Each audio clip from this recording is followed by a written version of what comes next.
അസ്സലാമു അലൈക്കും വറഹ്മത്തുള്ളാഹി വബറകാതുഹു.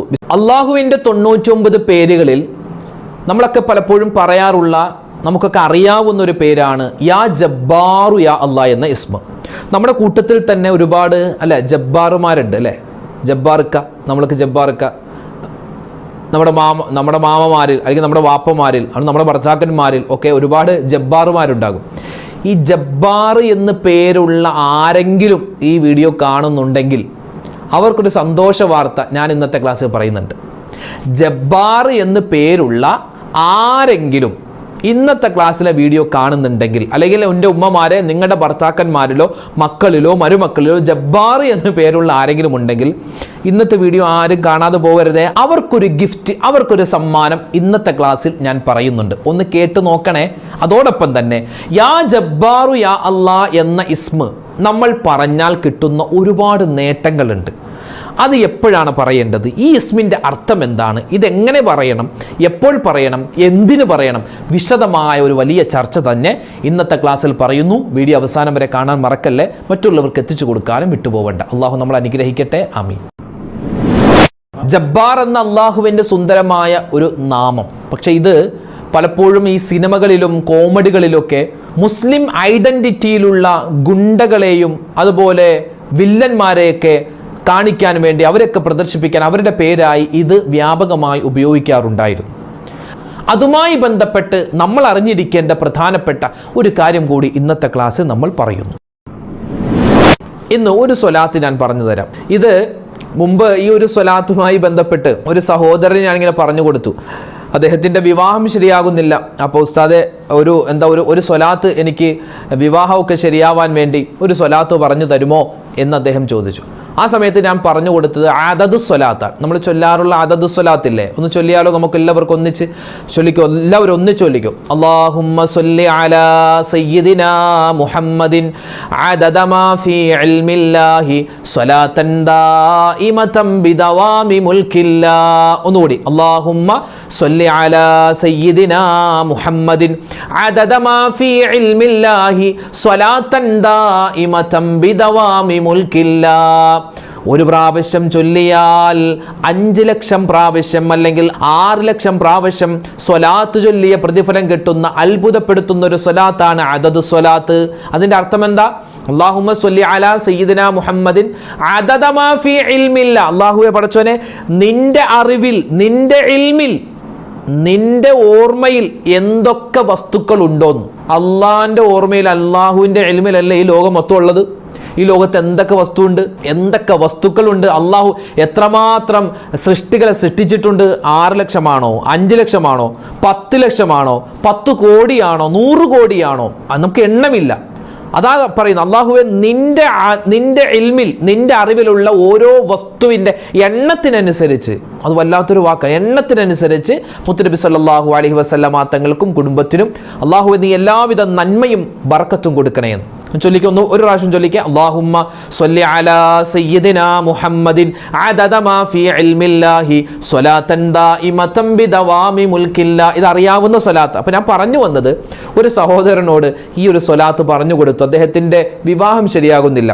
പറഞ്ഞു 28 ദിവസം തുടർച്ചയായിട്ട് ഇത് ചൊല്ലി, ഇൻഷാ അല്ലാഹ് ഖൈറായ ഒരു ആലോചന വരുമെന്ന്. പക്ഷെ അദ്ദേഹം ഫോൺ വിളിച്ചിട്ട് പറഞ്ഞു, ഉസ്താദെ ഞാൻ ആ സ്വലാത്ത് ചൊല്ലി, ഇതുവരെ ഒരു കല്യാണ ആലോചന വന്നില്ല. ഞാൻ അദ്ദേഹത്തോട് 2 കാര്യം ചോദിച്ചു. ഇന്നിപ്പോൾ എത്രാമത്തെ ദിവസമാണ്?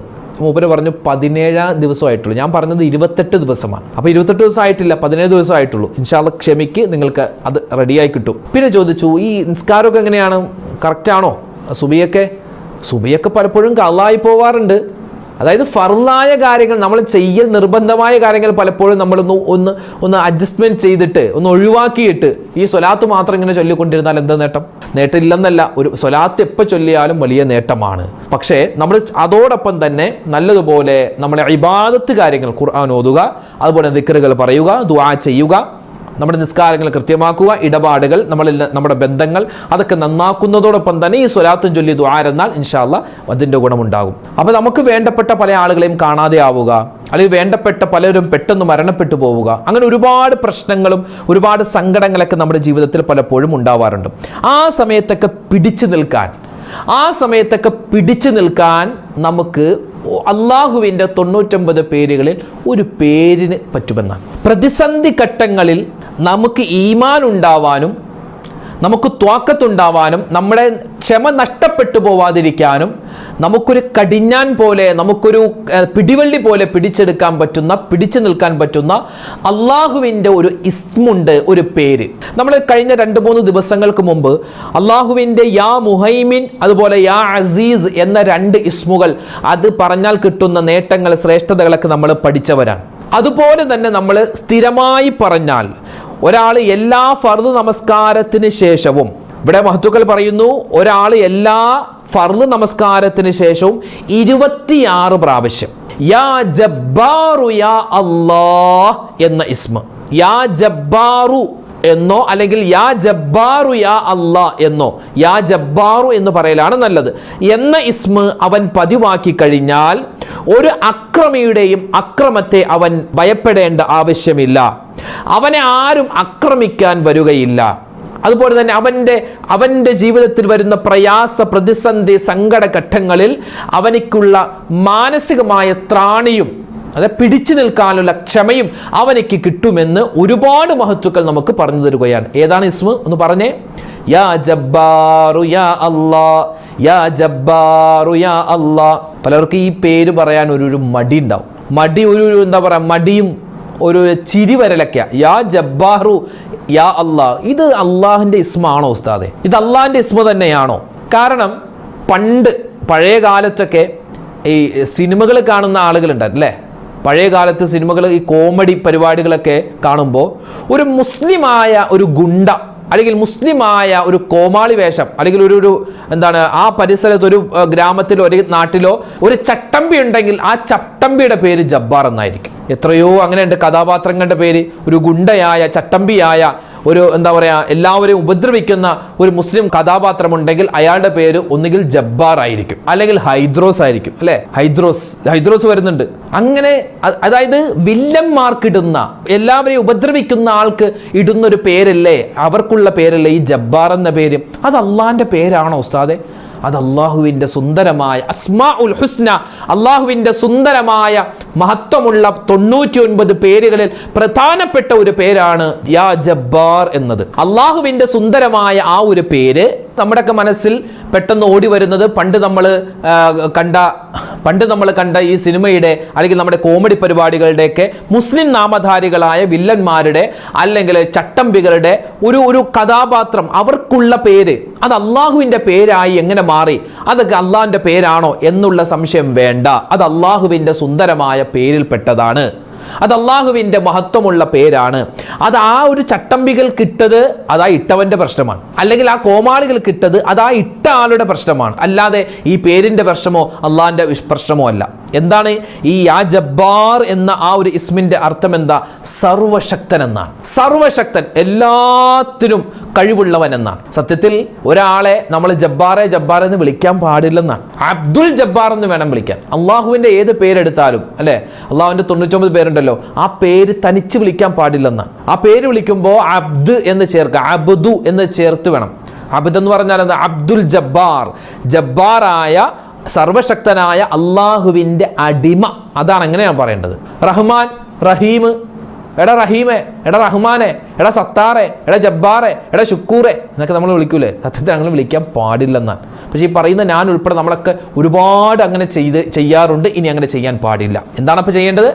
അബ്ദുൽ ജബ്ബാർ, അബ്ദുൽ സത്താർ, അബ്ദുർ റഹ്മാൻ, അബ്ദുർ റഹീം, അബ്ദുൽ ജബ്ബാർ, അങ്ങനെയാണ് വിളിക്കേണ്ടത്. അപ്പോൾ ഈ പേരിന്റെ, ഈ ഇസ്മിന്റെ മഹത്വം പറയുന്നു 26 പ്രാവശ്യം എല്ലാ ഫർദ് നമസ്കാരത്തിന് ശേഷവും യാ ജബ്ബാർ എന്ന ഇസ്മ ഒരു മനുഷ്യൻ പതിവാക്കിയാൽ അവനിക്ക് അല്ലാഹു തആല ഏത് പ്രതിസന്ധി ഘട്ടത്തിലും പിടിച്ചു നിൽക്കാനുള്ള ഒരു ക്ഷമ, ഒരു ത്രാണി അവനിക്ക് കൊടുക്കുന്നതാണ്. മാത്രമല്ല അക്രമികളായ ആളുകളിൽ നിന്നും അവരുടെ ഉപദ്രവത്തിൽ നിന്നുള്ള കാവൽ അല്ലാഹു കൊടുക്കുന്നതാണ്. അതുപോലെ തന്നെ ഏതെങ്കിലും ഒരു അബ്ദുൽ ജബ്ബാർ എന്ന് പേരുള്ള ആളുണ്ടെങ്കിൽ, എൻ്റെ ഈ ശബ്ദം കേൾക്കുന്ന ഉപ്പമാരിൽ അല്ലെങ്കിൽ ഉമ്മമാരെ, നിങ്ങളുടെ ഭർത്താക്കന്മാരിൽ അബ്ദുൽ ജബ്ബാർ എന്ന് പേരുള്ള ആരെങ്കിലും ഉണ്ടെങ്കിൽ അവർ അള്ളാഹുവിൻ്റെ പേരായ ഈ യാ ജബ്ബാറു യാ അല്ലാ എന്ന ഇസ്മു പതിവാക്കി കഴിഞ്ഞാൽ അവർക്ക് ഒരുപാട് ഭാഗ്യങ്ങൾ ഉണ്ടാകുന്നതാണ്. നമ്മൾ പറയാറില്ലേ, ഓ അവന്റെ ഒരു ഭാഗ്യം, ഓ അവന്റെ സമയം, അവന്റെ ഒരു ഭാഗ്യം എന്ന് നമ്മൾ പറയാറില്ലേ. അപ്പൊ ഈ അബ്ദുൽ ജബ്ബാർ എന്ന പേരുള്ള ആരെങ്കിലും എല്ലാ ഫർദ് നമസ്കാരത്തിന് ശേഷവും നിശ്ചിത എണ്ണം, അതിപ്പോ പറയുന്നത് 26, ആ ഒരു പ്രാവശ്യം ഈ ഒരു ഇസ്മ യാ ജബ്ബാറു യാ ജബ്ബാറു യാ ജബ്ബാറു എന്ന് 26 പ്രാവശ്യം പറഞ്ഞാൽ അവർക്ക് ഒരുപാട് ലാഭങ്ങൾ, ഒരുപാട് ഭാഗ്യങ്ങൾ അവന്റെ ജീവിതത്തിൽ ഉണ്ടാകുന്നതാണ്. കാരണം നബി സല്ലല്ലാഹു അലൈഹി വസല്ലമ തങ്ങൾ യാ ജബ്ബാറു യാ അല്ലാ എന്ന ഇസ്മ നബിതങ്ങൾ ഒരുപാട് അധികരിപ്പിച്ചിരുന്നു. അതുകൊണ്ട് തന്നെ നബി സല്ലല്ലാഹു അലൈഹി വസല്ലമ തങ്ങളുടെ ശരീരത്തിൽ ഈച്ച വന്ന് ഇരിക്കില്ലായിരുന്നു. നബി തങ്ങൾ സല്ലല്ലാഹു അലൈഹി വസല്ലമ തങ്ങൾക്ക് മാത്രമുള്ള 10 പ്രത്യേകതയുണ്ട്. ആ 10 പ്രത്യേകതയിൽ ഒന്നാണ് നബി തങ്ങളുടെ ശരീരത്തിൽ ഈച്ച വന്നിരിക്കൂല. നമ്മുടെയൊക്കെ ശരീരത്തിൽ എത്രയോ പ്രാവശ്യം ഈച്ച അവിടെ ഇവിടെയൊക്കെ അഴുക്കിലൊക്കെ പോയി നജസിൽ പോയി ഇരുന്നിട്ട് വന്ന് ഇരിക്കാറുണ്ട്. നബി തങ്ങളുടെ ശരീരത്തിൽ മാത്രം ഈച്ച ഇരിക്കാറില്ല. അതിന്റെ കാരണമായി മഹത്തുക്കൾ പഠിപ്പിക്കുന്നത് നബി തങ്ങൾ എപ്പോഴും യാ ജബ്ബാറു യാ അല്ലാ യാ ജബ്ബാറു യാ അല്ലാ എന്ന ഇസ്മിങ്ങനെ അധികരിപ്പിക്കുമായിരുന്നു. ഇനിയോ യാ ജബ്ബാറു യാ അല്ലാ എന്ന ഇസ്മിന്റെ വീണ്ടും മഹത്വങ്ങൾ പറയുന്നു. ഭാര്യയോ ഭർത്താവോ മക്കളോ, അതായത് കുടുംബത്തിൽ ആരെങ്കിലും അനുസരണയില്ലാത്തവർ ആണെങ്കിൽ ഈ ഇസ്മ പതിവായി ചൊല്ലി ദുആ ചെയ്താൽ അവർക്ക് വലിയ ഫലം കിട്ടുന്നതാണ്. ഭർത്താവിൻ്റെ ദുസ്വഭാവം കാരണം ബുദ്ധിമുട്ടുന്ന ഭാര്യ, ഭാര്യയുടെ ദുസ്വഭാവം കാരണം ബുദ്ധിമുട്ടുന്ന ഭർത്താവ്, മക്കളെ കൊണ്ട് ഇടങ്ങേറാകുന്ന മാതാപിതാക്കൾ, മാതാപിതാക്കളെ കൊണ്ട് ഇടങ്ങേറാകുന്ന മക്കൾ ആരെങ്കിലും ഉണ്ടെങ്കിൽ ഈ ഇസ്മിങ്ങനെ ഒരുപാട് വട്ടം ചൊല്ലിയിട്ട് ദുആ ചെയ്തോ അവരുടെ ഉപദ്രവം ഉണ്ടാവില്ല. അതായത് അവർ നന്നാകും എന്നാണ്. ഭർത്താവിൻ്റെ സ്വഭാവം നന്നാവാൻ, ഭാര്യയുടെ സ്വഭാവം നന്നാവാൻ, മക്കള് റാഹത്തിലാവാനൊക്കെ ഈ ഒരു ഇസ്മ കൊണ്ട് പറ്റുന്നതാണ്. ഇനി വീണ്ടും നബി സല്ലല്ലാഹു അലൈഹി വസല്ലമ തങ്ങൾ സ്ഥിരമായി പറഞ്ഞുകൊണ്ടിരുന്ന യാ ജബ്ബാർ എന്ന അള്ളാഹുവിൻ്റെ സുന്ദരമായ ഈ ഇസ്മ എന്തെങ്കിലും ഒരു കാര്യം സംസാരിച്ച് തീർപ്പാക്കാൻ പോകുമ്പോൾ ഈ ഇസ്മ ചൊല്ലിയിട്ട് ആണ് നമ്മൾ തീർപ്പാക്കുന്നതെങ്കിൽ അതിൽ വലിയ ഖൈറുണ്ടാകും. വിവാഹ ആലോചന, ഇപ്പോൾ മകളുടെ വീട്ടുകാരും മകൻ്റെ വീട്ടുകാരും വിവാഹ നിശ്ചയമൊക്കെ നടക്കൂലേ, അല്ലെങ്കിൽ ഒരു സ്ഥലത്തിൻ്റെ ഏർപ്പാട്, അല്ലെങ്കിൽ ഒരു വാഹനം എടുക്കാൻ പോകുന്നു, അതിൻ്റെ കാര്യങ്ങളൊക്കെ രജിസ്റ്റർ ചെയ്യാൻ പോകുന്നു, അല്ലെങ്കിൽ പുതിയൊരു വീടുമായി ബന്ധപ്പെട്ട പണി തുടങ്ങുന്നു, അങ്ങനെ എന്തെങ്കിലും ഒരു കാര്യം നമ്മൾ ചെയ്യാൻ ഉദ്ദേശിച്ച് അതിൻ്റെ ഒരു സംസാരിച്ച് അവസാനിപ്പിക്കൂലേ, ആ സമയത്ത് നമ്മൾ വലിയ ഒച്ചയിലൊന്നും വേണ്ട, സ്വന്തമായിട്ട് നമ്മൾ യാ ജബ്ബാർ യാ അല്ലാഹ് യാ ജബ്ബാർ യാ അല്ലാഹ് യാ ജബ്ബാർ യാ അല്ലാഹ് പടച്ചോനെ ഇതൊക്കെ റാഹത്തിലാക്കണേ എന്ന് പറഞ്ഞാൽ അത് അല്ലാഹു തആല റാഹത്തിലാക്കി തരും. അപ്പോൾ പഠിച്ചു വെച്ചോ, ഈ ഒരു ഇസ്മിന് ഇപ്പോൾ പറഞ്ഞതല്ലാതെ ഒരുപാട് നേട്ടങ്ങൾ ഇനിയും പറയാനുണ്ട്. തൽക്കാലം നമ്മളിവിടെ നിർത്തുകയാണ്. അപ്പോൾ ഇൻഷാ അല്ലാഹ് ഈ സുന്ദരമായ വെള്ളിയാഴ്ചയും ഇനിയുള്ള സമയങ്ങളിലുമൊക്കെ നമുക്കൊരു പിടിവള്ളിയാണ് അള്ളാഹുവിൻ്റെ ഇസ്മാകുന്ന യാ ജബ്ബാറു യാ അല്ലാഹ് എന്ന ഇസ്മ. അതോടൊപ്പം തന്നെ നമ്മൾ മുമ്പ് പറഞ്ഞ ഇന്നത്തെ മഗ്‌രിബിന് മുമ്പ് ഒരു 11 വട്ടം ഈ സ്വലാത്ത് അദദ് സ്വലാത്ത് പറഞ്ഞു നോക്ക്, വമ്പൻ നേട്ടങ്ങളാണ് ജീവിതത്തിൽ വരുന്നത്. അല്ലാഹു തആല ഇത് രണ്ടും മുറുകെ പിടിക്കാനുള്ള തൗഫീക്ക് ഈ പറഞ്ഞ എനിക്കും കേട്ട നിങ്ങൾക്കും നമുക്ക് എല്ലാവർക്കും അല്ലാഹു തആല തൗഫീക്ക് തരുന്ന അനുഗ്രഹിക്കുമാറാവട്ടെ. ഒരുപാട് പേര് റബ്ബേ എത്രയാണ് ഓരോ വീഡിയോകൾക്ക് താഴെയും ആയിരക്കണക്കിന് ആളുകളാണ് കമന്റ് എഴുതുന്നത്, ഒരുപാട് ദുആ വസിയത്ത് പറയുന്നത്. അല്ലാഹു പടച്ചവനെ ആരൊക്കെ എന്തൊക്കെ ദുആ വസിയത്ത് പറഞ്ഞു അവരുടെ വിഷമങ്ങളൊക്കെ നീ അറിയുന്നവരാണ്, അവരുടെ സങ്കടങ്ങൾ നീ അറിയുന്നവരാണ്. അല്ലാഹുവേ വെള്ളിയാഴ്ച ദിനത്തിന്റെ ബറക്കത്ത് കൊണ്ട്, ഞങ്ങൾ ഈ പറഞ്ഞ സ്വലാത്തിന്റെ, ഞങ്ങൾ ഈ പറഞ്ഞ ഇസ്മിന്റെ ഒക്കെ ബറക്കത്ത് റാഹത്ത് കൊണ്ട് റഹ്മാനെ എല്ലാവരുടെയും എല്ലാ പ്രയാസങ്ങളും നീ മാറ്റിക്കൊടുക്കണേ അല്ലാ, വിഷമങ്ങളെ നീ മാറ്റിക്കൊടുക്കണേ റഹ്മാനെ. അല്ലാഹുവേ എല്ലാവിധ നന്മയും ഞങ്ങൾക്ക് തരണേ അല്ലാ.